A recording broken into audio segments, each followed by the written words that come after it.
Allahumma salli ala nabiyil hashimi Muhammadin wa ala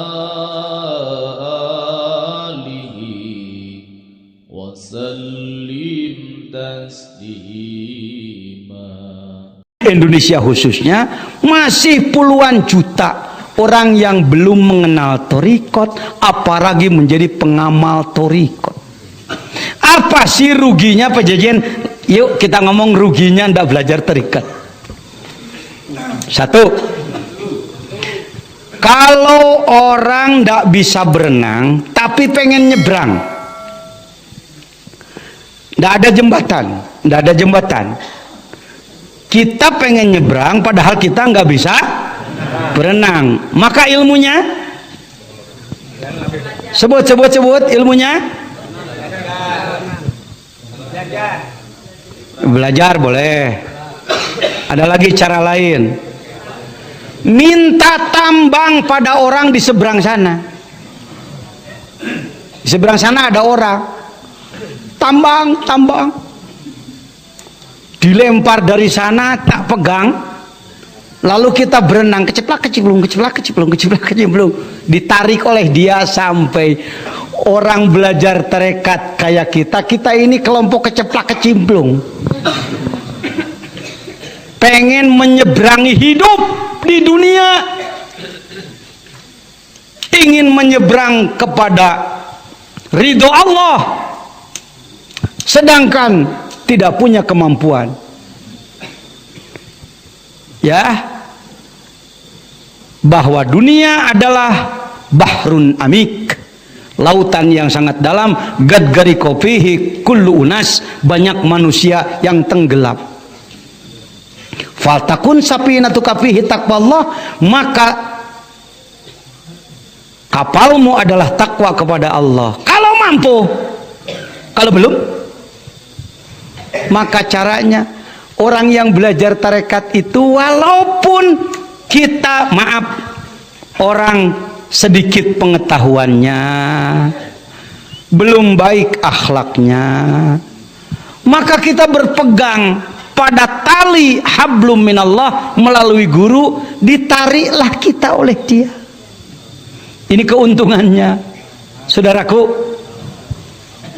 Bukan berarti kita nggak ada pekerjaan, kita harus ada kerja, tetapi tidak akan kuat melawan bantingan nafsu setan, keduniaan dan lain sebagainya di muka bumi ini. Itu keuntungannya. Maaf, mungkin kalau bapak-bapak banyak yang bukan ulama toh, lebih prihatin saya yang disebut ulama. Tahun 90 kita sudah punya pesantren hektaran dengan santri ratusan, jabatan di majelis ulama dan lain-lain, tapi belum ketemu guru zikir yang mursyid kamil mukamil. Saya sudah belajar tarekat-tarekat lain sebelum bertemu Suryalaya, tetapi karena tarekatnya mutabaroh tapi mursyidnya bukan kamil mukamil, maka ujungnya sesuai dengan jengkal pengetahuan dia. Di mursyid A saya ikut belajar tarekat, ujungnya ke apa? Pengobatan. Jadi tarekat sebagai doa untuk pengobatan, baguslah manfaat, tapi enggak mendidik makrifat. Di guru B saya pernah ikut, tarekatnya bagus, mu'tabaroh, berdasarkan Quran Sunnah, kitabnya jelas, tapi mursyidnya bukan alim, tidak berwawasan luas tentang marifat, maka ilmu torikotnya menjadi alat untuk menggali harta karun.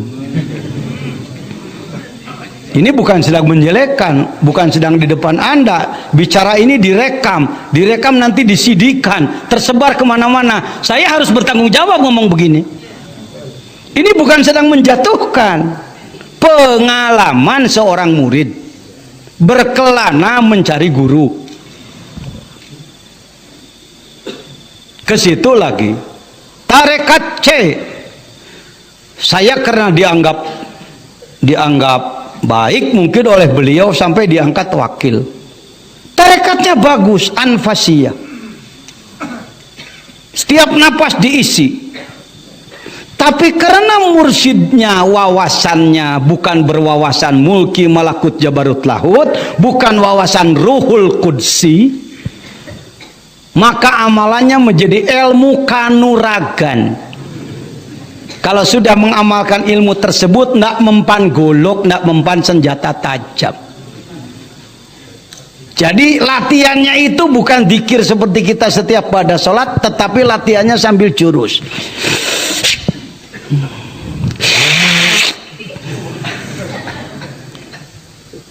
Lapat jalalahnya begini. Wakil. Datang orang, mau apa? Mau diisi? Yo isi.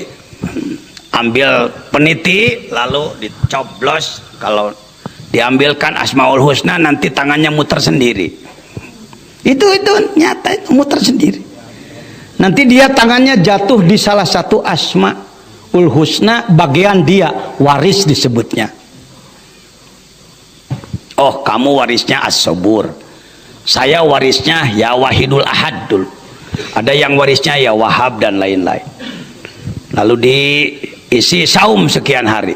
Nanti setelah selesai 3 hari saum, datang lagi namanya ijab. Di ijab itu dilimpahkan. Biasanya kalau laki-laki tinggal celana kolornya aja, baju dibuka. Saya ambilkan golok, tak coba dulu ke kayu atau ke bambu, cas.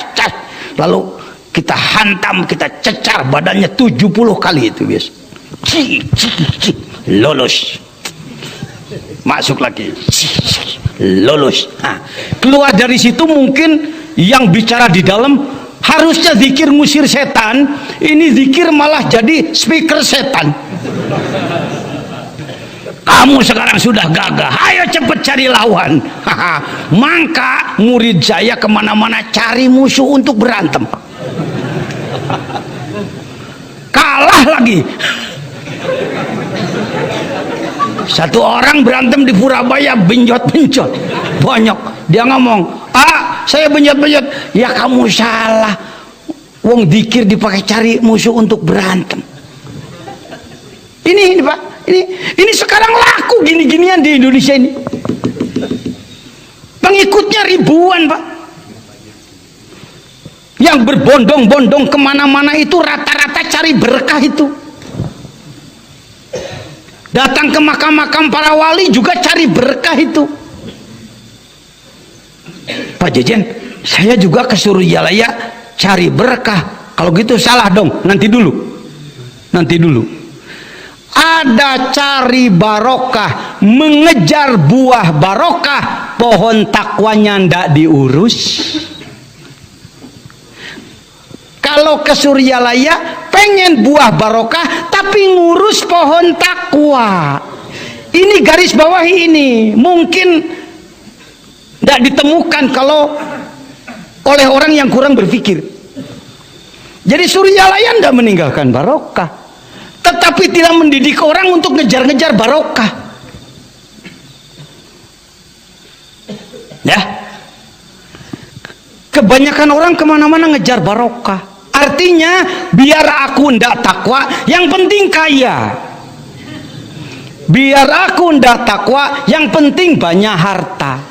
Itu yang dimaksudkan barokah oleh umumnya umat Islam di Indonesia khususnya dan di negara-negara lain.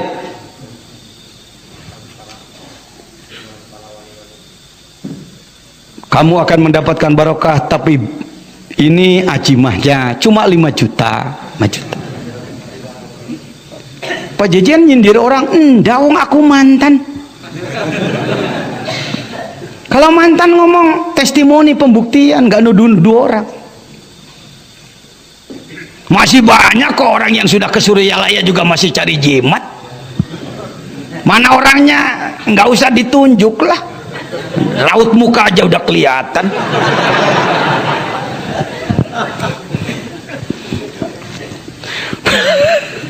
Pak Jejen jangan, aku kasihan sama kamu. sedikit orang yang pindah guru dari Suryalaya pindah ke Ustadz Anu lah, nggak usah saya sebut namanya.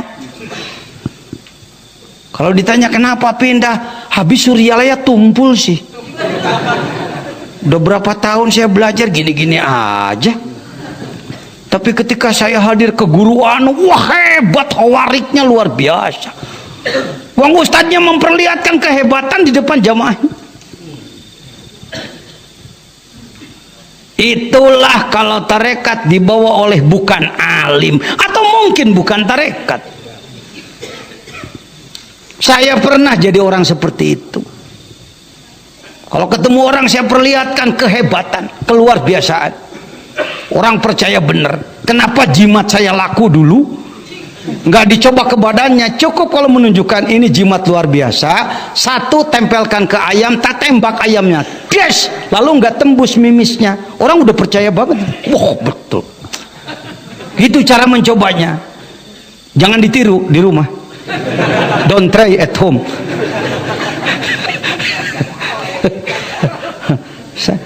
Ini di Indonesia masih berlaku sekali. Nggak salah, enggak salah sih, enggak. Tetapi kalau orang taunya cuma itu,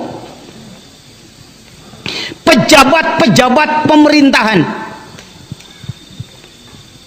demi sebut saja melestarikan wibawa, melanggengkan kedudukan, lebih banyak dekat kepada kiai-kiai juru doa ketimbang kepada guru tarekat. Pak Jejen jangan menuduh, wong saya tahu orangnya.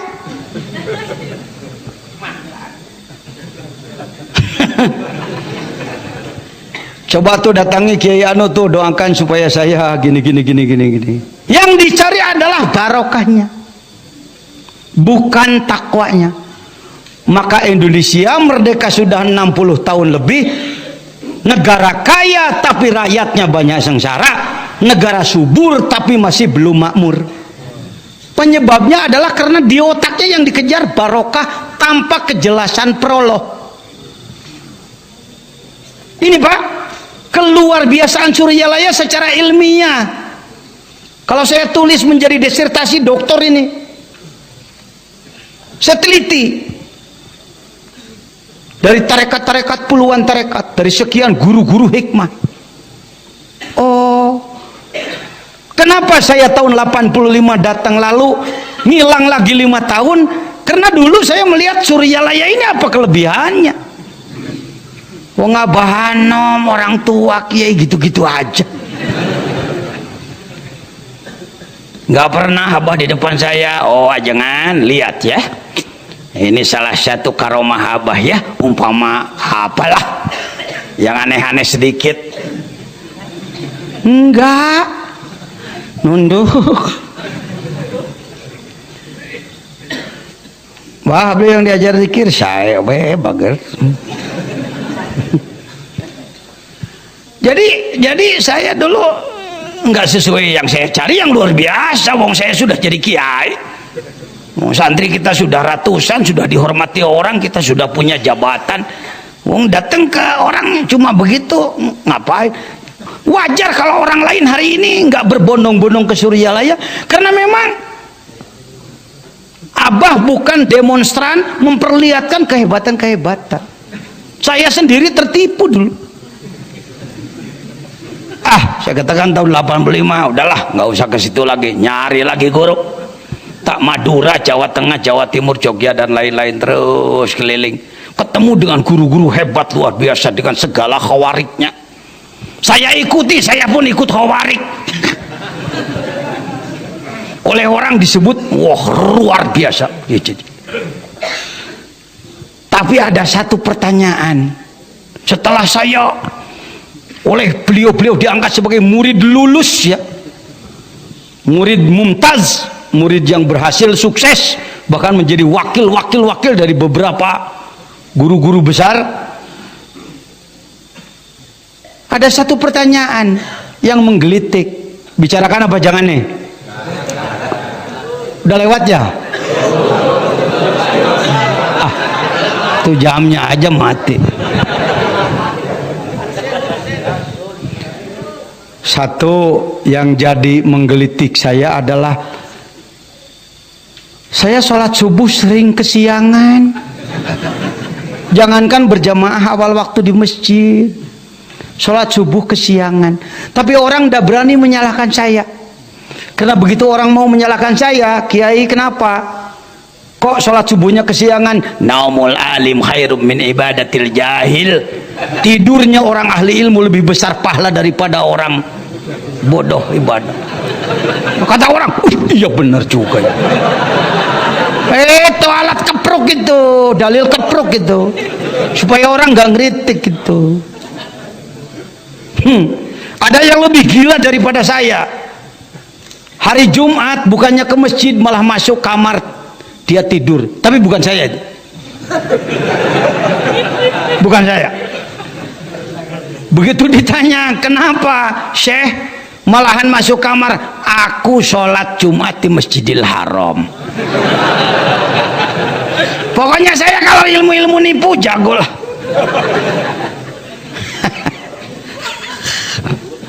Setan bener aku ini. Begitulah dunia hari ini. Yang lebih banyak dikunjungi adalah yang doanya cespleng, yang manjur.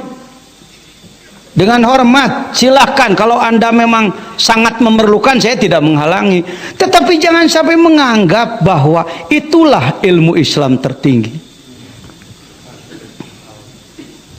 Sholat subuh sering kesiangan, sholat malam seminggu seringan bolosnya daripada adanya. Sekali-kali berdoa kepada Allah, baca Waqiah, baca apa, selalu ingin dibayar oleh Allah. Saum 40 hari, ya Allah sudah 40 hari, gimana ya Allah? Apakah mesin hitung engkau error?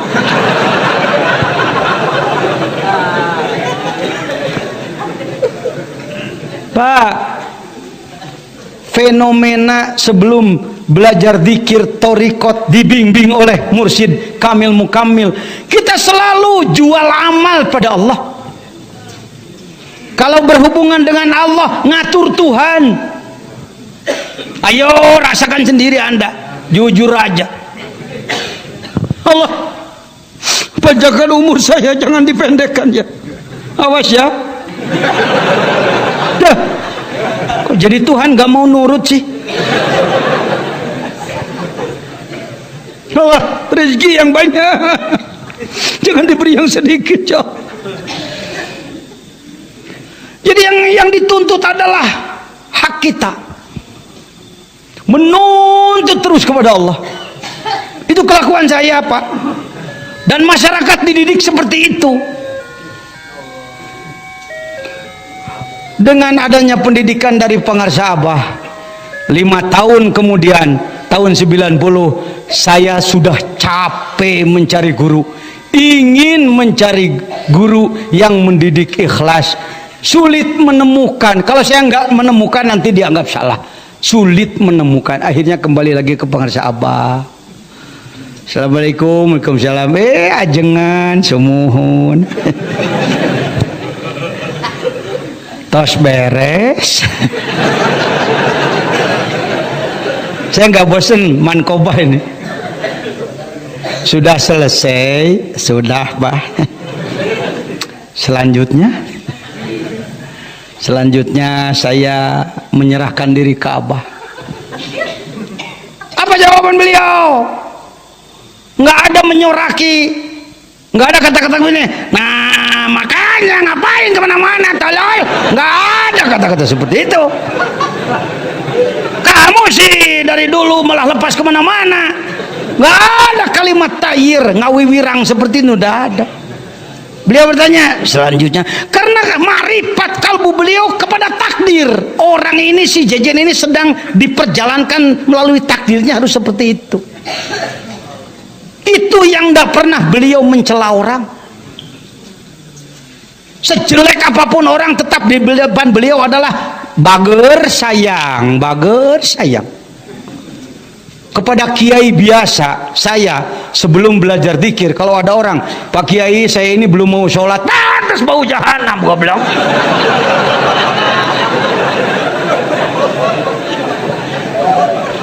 Coba sekarang orang yang tidak pernah sholat datang sama saya, sedikit-sedikit kan saya sudah belajar pada beliau.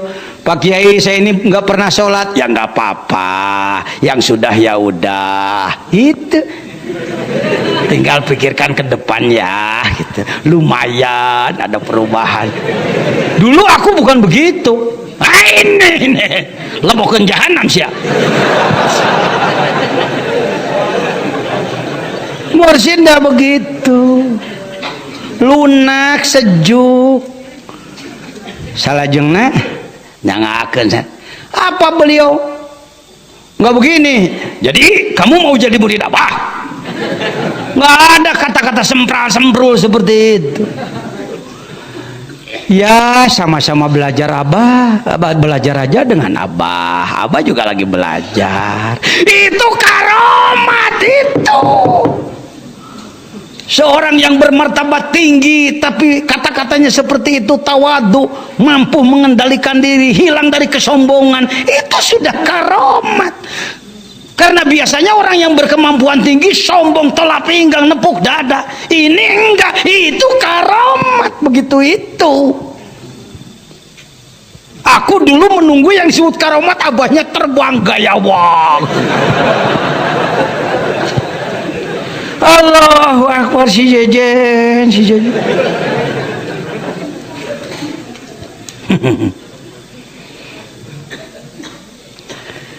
Masih kena nyesep ajengan. Nggak ada kata-kata kamu, katanya ketua majelis ulama, murid tasawuf masih merokok terus, gimana itu? Kencing setan masih kamu minum. Biasanya kan begitu. Enggak, melihat saya masih merokok 3 bungkus sehari, beliau katakan masih nyesep ajengan. Oh, ngejawabnya jadi bingung saya. Ngejawab enggak memang perokok, ngejawab perokok juga malu. Ya masih abah. Ajengan, abah juga enggak merokok, rokok mah punya. Ini ajengan 1 bungkus jarum super, enggak bosen saya ngomong mankobah ini. Ini mankobah beliau. Menunjukkan karomat pada orang dableng kayak saya. Kalau beliau menunjukkan kehebatan yang luar biasa, mungkin saya terpukau, tapi otak saya dan emosi yang terpukau, nurani saya belum mendapat apa-apa. Tapi ketika beliau memperlihatkan akhlak tawadu, akhlak mulia, akhlakul karimah, tersentuhlah. Iya bah, saya masih merokok. Malum perokok, maniak rokok, ndak tahu tata krama. Biasanya orang perokok yang sudah tergila-gila itu lupa daratan. Dimanapun dia terus ngebul ya. Di depan bayi.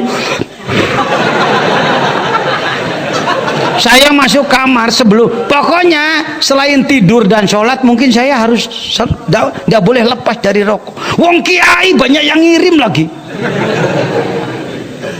Kalau sedang ngajar santri nggak ada saya nggak ngebul. Santri Bismillahirrahmanirrahim, kola bakal ngandika kang kaya wis ngandika sapa Muhammadun Syekh Muhammad huwa utawi Muhammad iku sudahlah. Nah, alhamdulillah. Jadi bersyukurlah kita menjadi murid thariqah